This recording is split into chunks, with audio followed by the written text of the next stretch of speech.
old age. You know, Pecan was one of the first rescues Jenny did, and she did physical therapy, and it was like, we go to such lengths for these birds. It sounds like oh, there's one. Where do you? Yeah.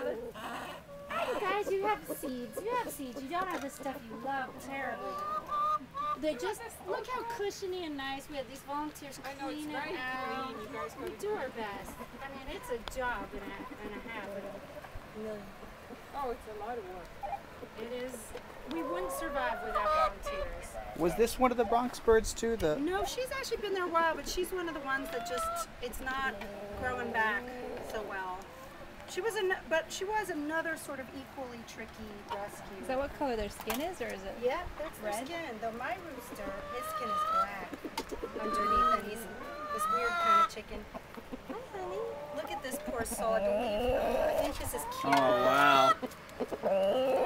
We can't get her feathers to regenerate. Now, the sad thing is Rod once in a while jumps on them and tries to do his thing. And we usually, if we're around and we see it, he goes, stop. He does. Rod. His urges, Rod. Don't be doing that. Is he the one that picks at feet? No, that's Rod. And he might still, just because they might think your toes painted are like berries or something. Hi. Hi there. They are attracted to like jewelry. He's probably looking at your bracelet going, Ooh, you want to eat it, huh? Yeah, I do. You know, they're pretty smart. Chickens can count.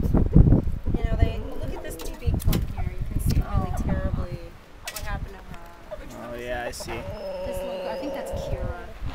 Dude, that's it's just, they do it with a laser. It's very, but often they go into shock when you see the films of it. Some of them don't recover. So handsome.